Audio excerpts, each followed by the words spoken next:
stop me if you've heard this one before.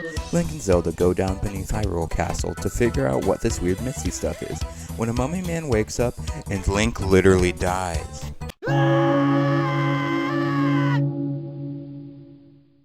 And Zelda gets yeeted to the past, and the end of the world starts. So I guess Hyrule and Zelda are completely doomed. Except, Link had some unfinished business. He wasn't going to truly die till Zelda was saved. But now that he's a ghost, he can only possess one thing at a time. Other than arrows and key items, of course. So let's see if you can beat Tears of the Kingdom with only one item slot. First we yoink the broken Master Sword and go through the usual stuff until we smash our sword on this guy and have to run away and activate the Temple of Time. But the decayed Master Sword stays in our inventory as a sort of ghost of itself, which we're gonna say still counts as an item slot, which means we have to beat the Great Sky Island with absolutely nothing. Which honestly isn't too hard at all, and you've probably seen it in a couple other challenge runs. So I'm not really gonna go through it, it was pretty simple. The real challenge run starts whenever we get off the Sky Island. First, we easily get the paraglider, and then beat a shrine. We're gonna wanna beat a lot of shrines so that we can get more hearts, so that we can actually stay alive during battles, because we probably won't be wearing too much armor, since our item slot will be filled with other things. So we beat a couple more shrines, and I decided to get this tower, and fighting through a camp of enemies with no armor and only one weapon is pretty tough, so I decided to sneak and run past them. I then beat 2 more easy shrines and got a 5th heart.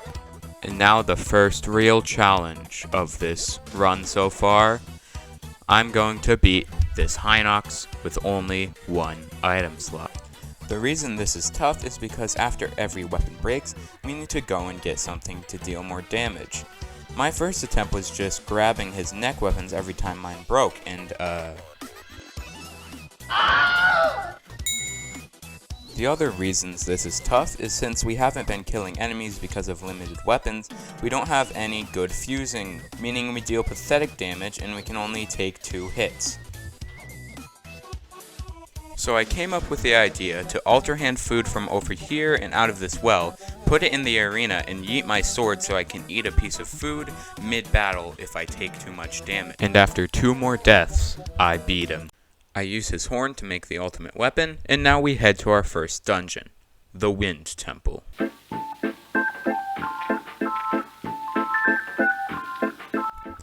On the way, we get a tower, beat a couple shrines, fill our item slot with a bow, meaning we instantly threw away the ultimate weapon. Finally got to Rito Village, where we die of freezing to death. So, how do we avoid freezing to death? The answer is, we don't. We can die as many times as we want, it doesn't matter, as long as we save right before death, we will come back with more hearts than when we had saved. Which means if we do this, we can make it through any cold environment easily without having to eat food or wear clothes.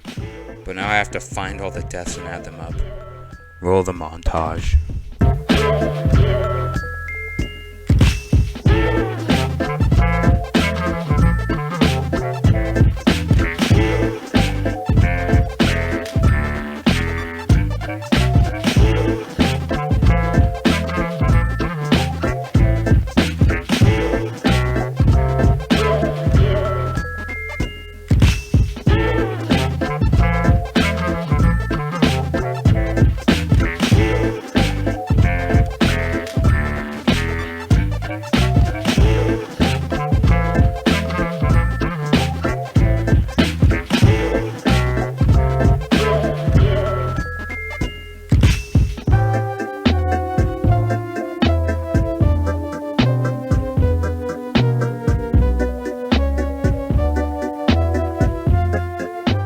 Finally gotten past Hebra Mountain, and now it's time for the climb to the temple.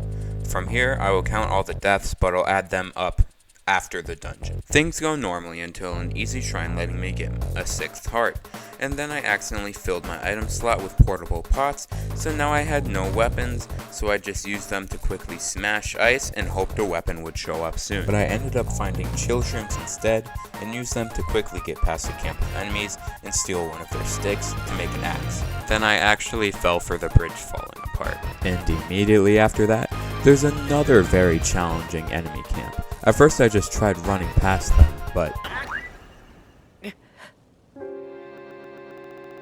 then I tried to take him head on.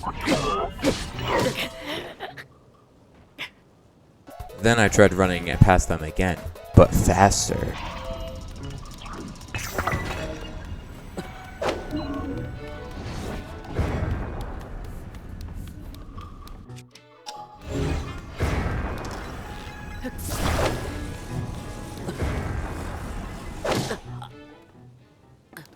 So then I came up with a strategy of yeeting my axe at this loser to make sure I can kill the Captain Construct before he comes to kill me. It didn't go as planned, but it did cause the Captain to blow up, dealing lots of damage. So then I yeet the remote bomb at the first guy and run for my life and watch him die. Then steal the spear to take on the other two constructs with one half heart left. I then attach a fire emitter to my spear and balloon to the next island. Now finally the hardest part of the climb. We have to get from here to there, which seems easy enough, just bounce on the boats, but we die of freezing. And since the boats are moving, we cannot save onto them. So we need to get to the end really fast, or else we die and go right back to the start. And I was able to do it, with a single half heart remaining. We finally entered the temple.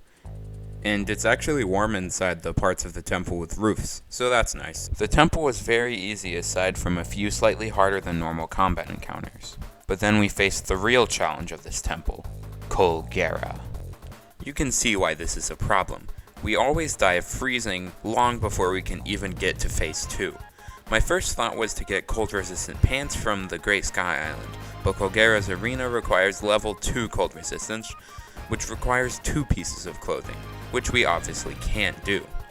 Now you're probably thinking, I should just make a level 2 cold resistance meal, and you're correct. But I forgot those existed, so instead I got 74 apples to eat my way through the fight another way.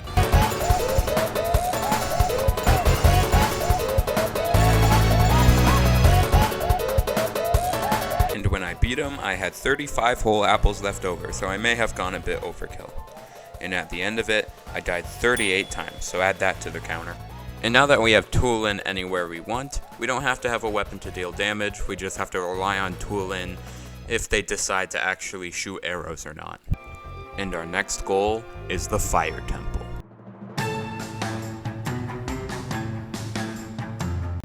But first I went on a shrine hunt to get more hearts. Here's the interesting one. First of all, we have to flurry rush his attacks. But we have to make sure to only hit him a couple times so that we don't destroy the sword, and then we can't flurry rush it the second time. And then it asks us to parry and then hit immediately, which seems impossible. But if you hold the shield to parry, then drop the shield, pick up the sword, and hit him quickly, then it surprisingly works. Then in GOO, I wanted to keep my bow but also be the shrine, so instead of a rocket shield, I made this.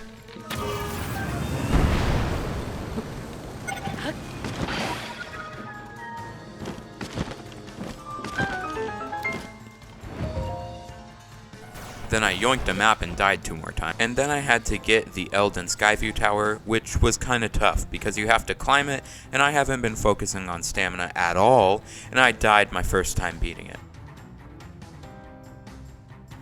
And my second time. Then I finally became competent at my 3rd try. Then I yeet to the Death Mountain, and we get 10 hearts. So after a bit of running past every single thing on this mountain that wants to kill me, we got to Goron City, and got to take a nice little bath. Then we start our quest to get all the Gorons off drugs. My first idea was to show them this. And if you do drugs, you go to hell before you die. Please. And when that didn't work, I guess I had to settle for beating up Unibo. But the problem is, Unibo's arena is on fire, which means we die in there pretty quickly. My first idea was to get an Ice Lizalfos horn and attach it to a weapon, to keep me cold and still do damage. That did not work. So my next thought was to just buy the fire resistant armor and Toolin would do the damage. But that means I need rupees and lots of them. But as you can imagine, it's hard to get money by selling stuff when you can only sell one thing at a time. So we need another way to get money. Minigames are the perfect option. These are so pointless in the original game, but for this challenge, they're amazing. But because you watching me recall balls for an hour isn't very entertaining, I'll do a tier list of minigame.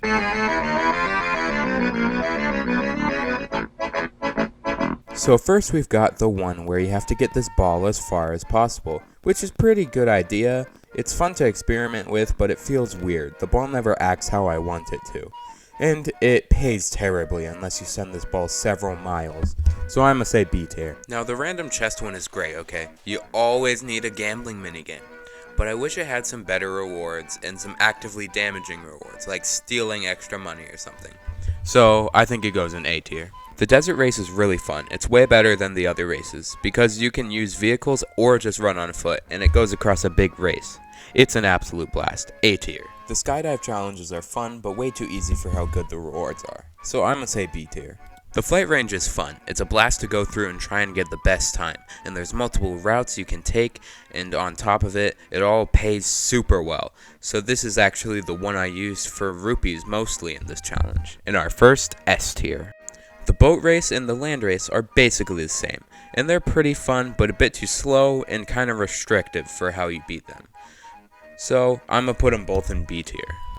The Gore on Target practice minecart rides are so good and pretty tough. It's a blast to play, and it lets you play it a couple different ways and alter your minecart. It's so good, absolute S tier. This minigame is the worst minigame to ever grace the Zelda franchise. First of all, it makes no sense why it happens. Like, you scare a woman, her stuffed animals go everywhere, and then she says she'll pay you to get them back, but she wants you to pay her first.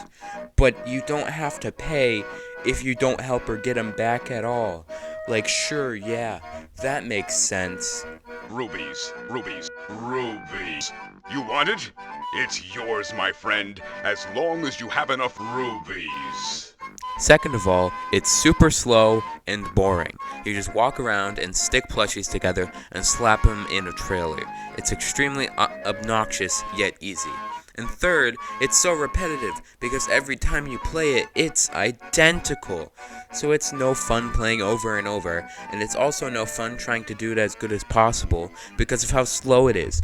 Absolute F tier. Shield surfing is fun, but winning is really just about picking the fastest shield and going. It's not too hard, but it is the only reliable way to get shields, so B tier. The bell one is pretty fun to experiment with, what the loudest noise could be, but it does get repetitive after a bit, so I think it belongs in A tier. The Rito training minigame is fun and randomized. It has randomized locations and higher point pillows. So it's pretty fun, but it's kind of just a reaction time test. So B tier, I think. The wing one is kind of meh. It's something you could make yourself in the game and make it better. So this minigame seems pointless and easy. B tier. Okay, that's it. So what were we doing before this? Oh right, now I remember.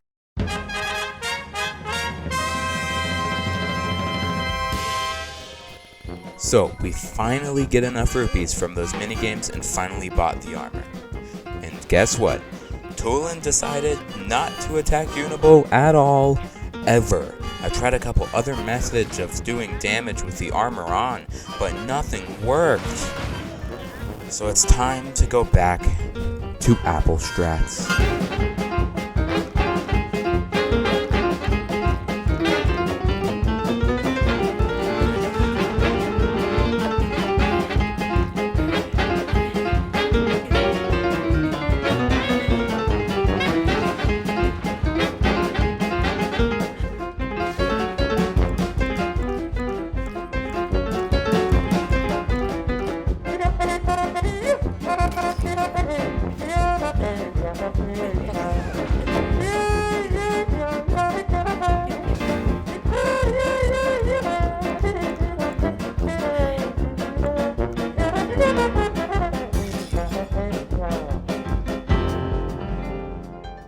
Now that Unibo is lame again, he gives us a consistent source of damage, without having to clutter our item slot, which means I will repurchase the fire-resistant armor, since it will be very helpful for the dungeon. But because of this, we have to make a new strategy for activating devices, and it's pretty funny.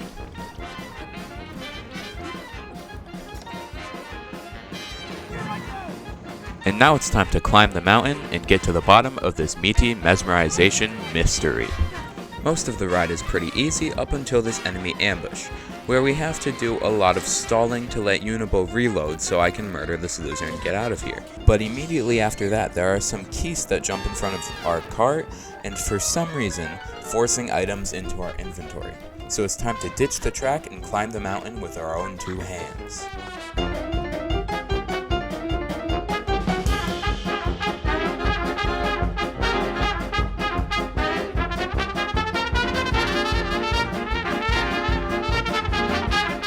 Then we obliterate Moragia and enter the chasm. Then we easily make it to the fire temple from there. Our first challenge is this like, which makes it really hard to solve the puzzle while it's alive, because it distracts Unibo and I need him to solve the puzzle. And on top of that, it's really tough to kill, but I found out dumping water on it does a little bit of damage and stuns it, so using that, I can finally kill it and finish the puzzle.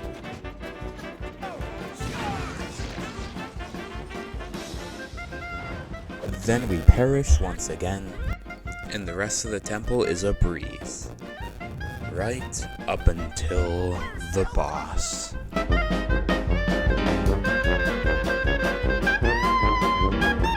Now, if you've seen my video where I beat every boss with only Earthquake and abilities, you might think it's easy, just use the recall strat again. But there's one problem. The problem is I beat the refight in the video, and the temple fight jumps on the ceiling in phase 2, and guess what?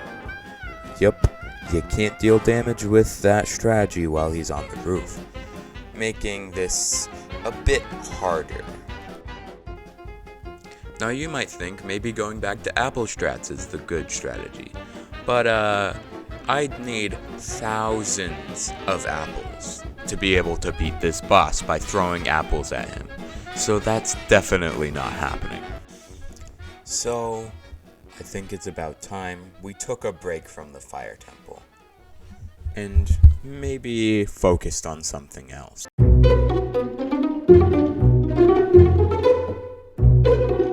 I quickly get to a tower, which then launches me to Zora's domain, where we quickly finish a ton of the quest.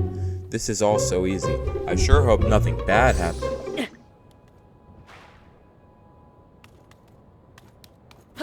Oh. So yeah, the water temple isn't possible because it requires attaching a king's scale to an arrow, which requires 2 items. So I guess we have to... First things first, all the footage of the lightning temple in this video has a few continuity errors, because I was chipping away at it while doing the other dungeons, so my hearts might go a bit all over the place. We have to sneak past this lady because she forces an item into our inventory if she catches us. Then we have to speedrun to a campfire to sleep till daytime, so we can walk through the entrance to the desert without having to save scum. Then we finally get to the Sand Shroud and run around wildly till we get to Gerudo Town and start the quest. It's all pretty simple, even defending Karga Bazaar is just slightly harder than usual. Then we have a problem. Now that the Gerudo use all of Gerudo Town again, we have to wear a shirt while in here or else we are thrown in prison. So we have to go buy a shirt to take up our entire item slot, which means we cannot deal any damage at all because remember, we haven't beat the fire temple, so we only have Unibo when near Death Mountain. But there's one problem. We have to defend Gerudo Town from Gyarados, and we have no way to deal damage. So that means we can't do it. So we need Unibo or something else, and the only way to get either of those is to do what every challenge run ends up doing, beating the Spirit Temple early.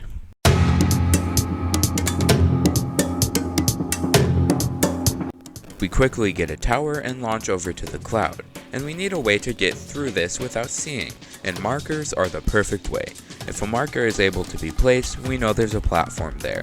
That doesn't mean the climb is easy, this is misery. But come on, you've seen a challenge one where people have done the Spirit Temple climb early. I have nothing else to add, okay? It was just that, but with 1 item slot. Let's get to the end of the climb. At the end there is a shrine where we get a diamond and make Jared the Diamond Sword.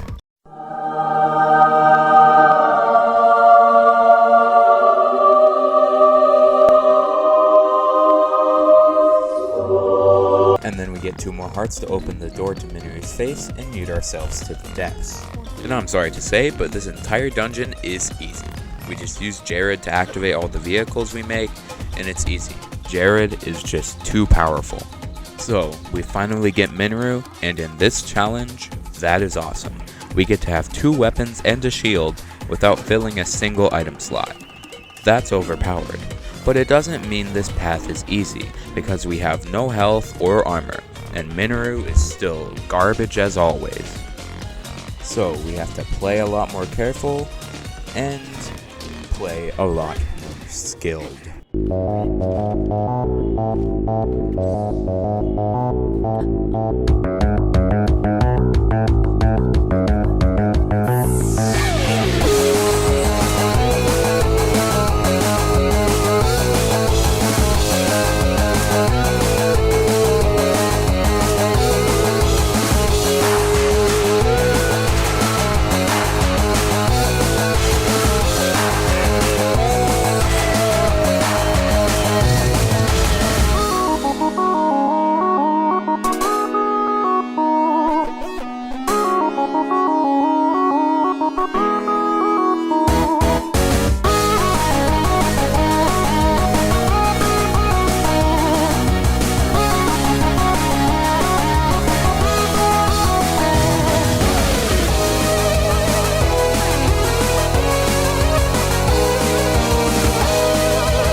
Holy moly, he's finally dead. And we can use Miniru wherever we want. So now it's time to wrap up some.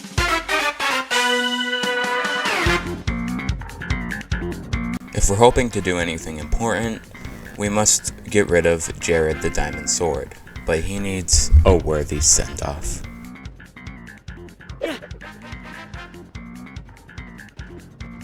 Our next goal is to kill off Goma, so we repurchase the fire-resistant armor and head on in. Fighting Goma with only 1 item slot is like Goma on hard mode. You've got to get in every bit of damage you can if you're hoping to get through it without dying, because I can only take 2 or 3 hits.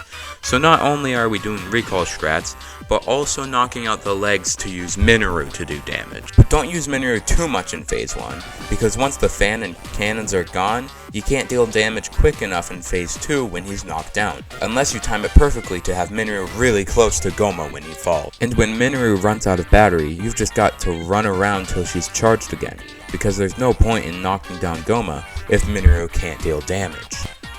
And then we've got phase 2. Now we can't do recall damage, so we must fully focus on using Miniru and Unibo. But it's not so simple, because now he's got an attack to trap us in a cell that if we don't get out of quick, we're dead, which is really scary when you've been fighting him for 30 minutes and are on 1 heart. Fighting him with only 1 item slot made me pretty good at using Unibo.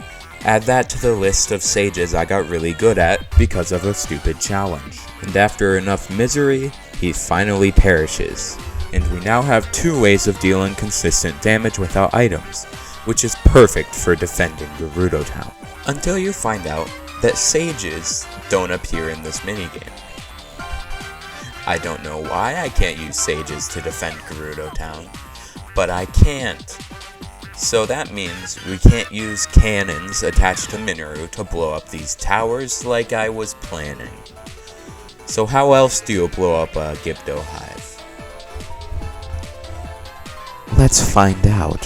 First, I tried getting bombs to blow up near them. That did not work.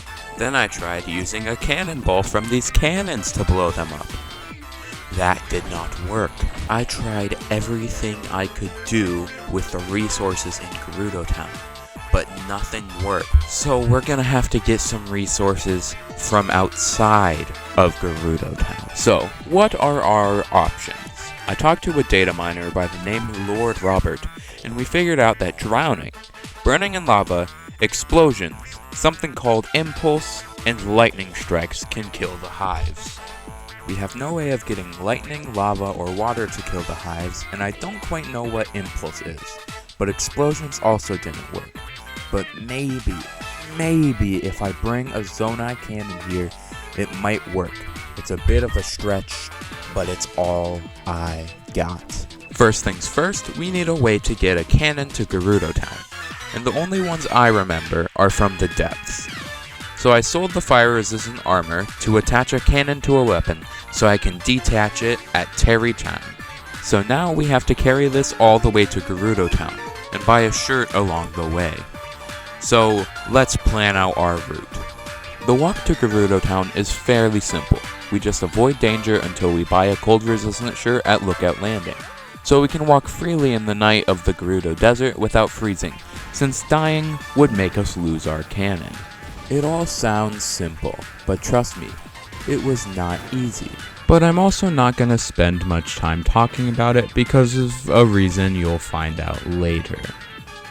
So, after many tens of hours, I finally made it.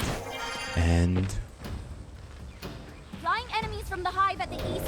They're heading straight for us.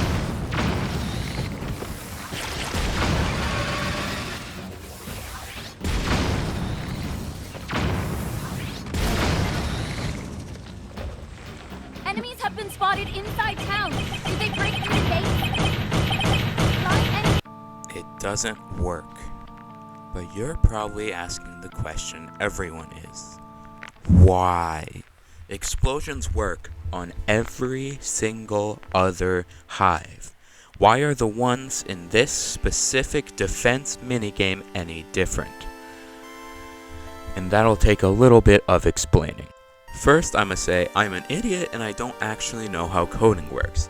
This is just how I understand that Tears of the Kingdom works. Every object and enemy in the game has a bunch of switches, telling the object whether or not certain things can hurt it, and other things. Every Gibdo hive has a bunch of switches, but the two that matter are one switch saying that whether or not explosions from Link can destroy the hives, and explosions from the overworld can kill the hives. Usually, every Gibdo hive has these on by default, but in the Gibdo defense minigame, the overworld explosions gets turned off because Nintendo didn't want this cannon manned by the Gerudo to be able to destroy the hives. So instead, the cannon destroyed my life. So the lightning temple's just impossible then? No, because there's one more thing we can try.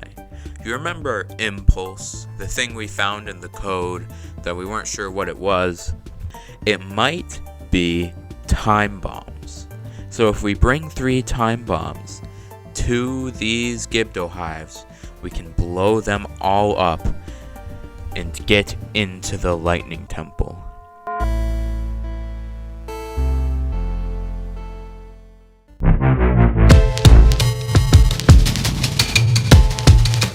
But before we can bring time bombs there, we need to find 3 time bombs. And the Hyrule Interactive map just straight up lies about time bombs, so we gotta find our own. And the only place I remember there being 3 time bombs besides the depths is the battle on the climb to Colgera's temple, which is on the other side of the map from Gerudo Town. So we buy the Snow Quill tunic and head on over. Once we land down, we want to be pretty sneaky because we do not want to get in a fight with these guys. So we grab this bomb from far away to make sure not to scare the constructs, and then the other 2 are easy to grab.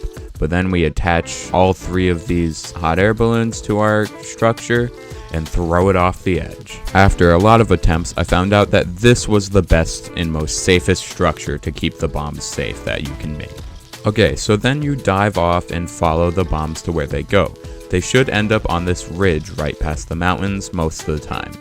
And then you have to carry it across the field around this other mountain, because if you try to go through the field, you'll get gleeoked. So around the other mountain ridge it is, which has its own problems. These cliffs don't all connect together, so you have to do a lot of recalling to try and get the bombs everywhere you need them to go. And from there, it's pretty much smooth sailing until right here, cause that's when we enter Gerudo, which is tough for a lot of reasons. Firstly, harsh temperatures. At night it's cold and day it's warm. So if we take too long and it becomes day, we just have to sit around in the shade until it becomes night again so we can keep moving with our snow quill tunic. And also, there's a lot of hard geometry formations to get past, such as this, and this. But after enough suffering, we can finally move past the giant crater that is a pathway to Gerudo and into the desert itself, which is really just a memory game to try and figure out how to get through it without a map. But once we get to Gerudo town itself, that's where the real torture starts. We have 3 doorways to defend, as well as all the flying enemies incoming, trying to kill Riju, which is the main goal we have to defend. We also have 3 towers that we need to use our bombs on, and absolutely no weapons to do any damage. How am I meant to do this? Well, I had the right idea on my first attempt actually making it here, using all the resources I had in Gerudo Town to try and block off the doorways.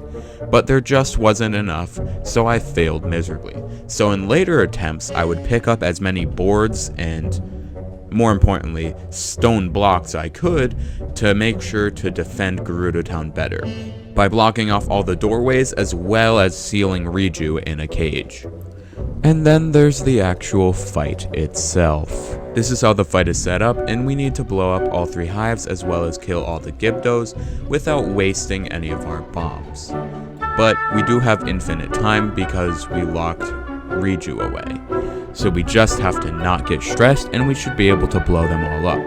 And then if there are any stragglers left over, we have to try and pull them in front of the cannon or let the other Gibdos kill them, because then we can kill them off pretty easily.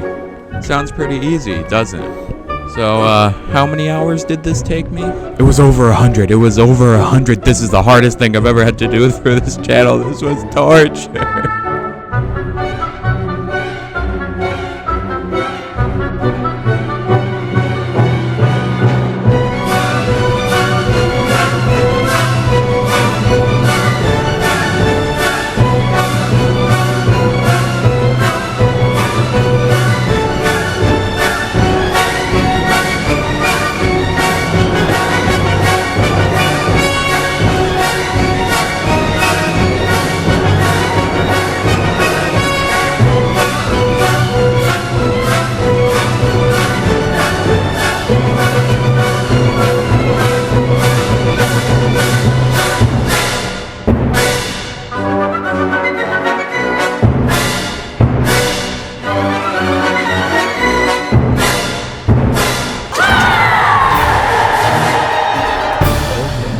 Have to carry bombs across the map again. So we sell the snow quill tunic and grab a bow so that we're ready to enter the lightning temple.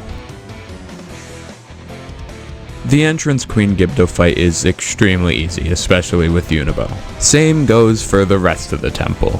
As usual, the only hard parts of the temples are the climb there and the boss fight.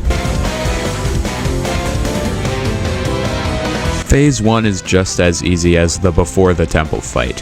Where it gets real tough is in Phase 2, for 2 reasons. Tons of hordes of Gibdos swarming us, because the hives have now turned on, so we have to try and take them out quickly without dying to the Gibdos. And Queen Gibdo starts flying around way more, which means Unibo can no longer hit them, so we rely fully on Riju. So my strategy is to pretty much ignore everything happening except for using Unibo on some Gibdos to get them away, while I try to destroy the hives. But once the hives are destroyed, we kill off all the stragglers and take down Queen Gibdo. It's not that complex a boss fight, but it took a while to beat.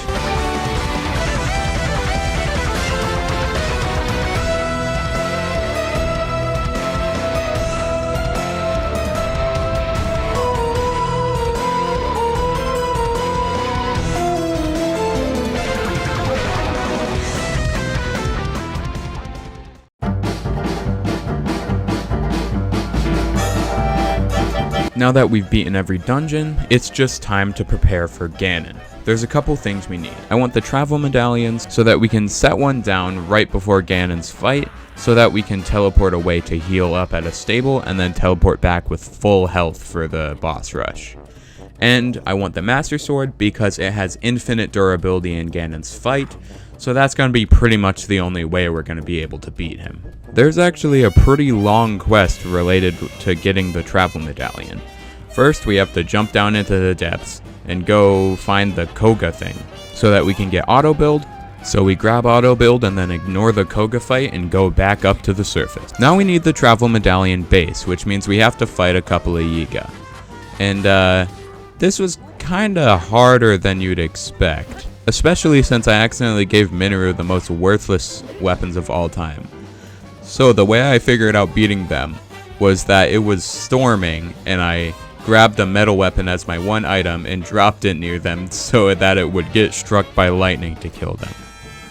I just have to choose the hardest ways to do things, don't I? But now we finally have the travel medallion, so now we just need to get the Master Sword. So I do a little bit of searching and pull it right out. Pretty simple. So into the depths we dive. We can easily run past every single room of Ganon's climb. I mean, sure, we died a couple times, but it's not that bad. Now we're at...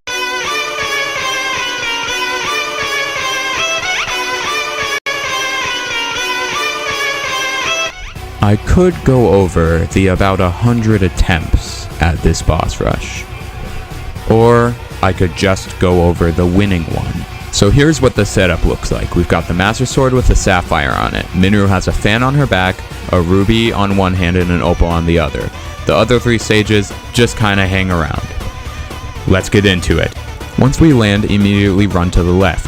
Try and get the boss Bokoblin's attention, and then freeze him with the sapphire on the Master Sword and push him off the edge. And then you can easily deal with the rest of it. This boss rush introduces a new challenge, where accidentally picking up items is a massive danger because of how many items these guys drop, and that sages use the same button as picking up items. And we're gonna need to make sure we don't pick up items while using sages later. So we whistle a bunch to get the Lizalfos out of the way over to the left side. And then we try and kill them off whilst destroying the Master Sword so it can start recharging for Muktarok. And we use Minoru and Unibo to kill any leftover stragglers. For the Gibdos, we really want the ground Gibdos to jump off the edge. So we whistle a bunch and run to the nearest edge so that they'll try and jump off and fall to their doom. Then we can use Minoru and Unibo to take care of the flying ones. For Moblins, we do the exact same thing as the Lizalfos. Lure them over to the left side and kill them off with Minoru and Unibo. Pretty easy. Here comes the hardest part of this boss rush, and the hardest part of the entire challenge. Muktarok. We immediately run to the left and jump off the edge to land on this little cliff so that we can wait around for the Master Sword to regenerate. Once it's regenerated, we ascend upwards and attach the black Moblin horn to our Master Sword. Then we hop on Minoru and stand on this elevated space for the rest of Phase 1. Because standing up here makes 2 of his 3 attacks completely useless. And then once he charges at us with his 3rd attack, we send some opal water at him, hit him with it twice, and then jump off of Minoru, use Unibo to knock him out, and hit him a bunch. If we do that twice, we're done with Phase 1. Phase 2 is much harder, because he replaces his charge attack with a spitting goop attack. So it makes it a lot harder to deal in damage, and we can't just camp away from him. Because now our main hitting him with water attack is his laser attack.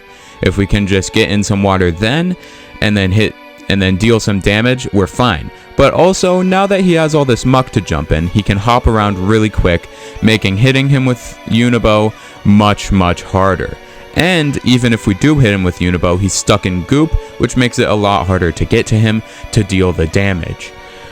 So let's just say this guy took forever to figure out this strategy for. And finally, Phantom Ganon is actually super easy. You just have to, be good at flurry rushing, and he's a piece of cake. So now, it's time. This challenge run had a lot of meaning to it for me, because it felt like every different section of this challenge run was only possible because of something I learned from the rest of my channel. Every video I've made has taught me something about how to just be better at making videos and doing challenge runs, which came in super handy here. So, even though this Ganon isn't the hardest part of this challenge run, or even the hardest Ganon I've fought, it feels like the most important. Thanks for watching, and enjoy.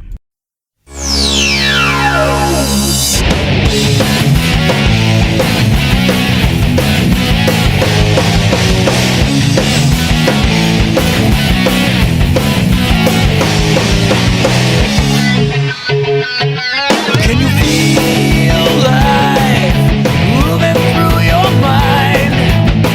Ooh, looks like it came back for more. Yeah. Can you feel time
Oh wait, my item slot's full, which means I can't grab Zelda. No, splat, baby.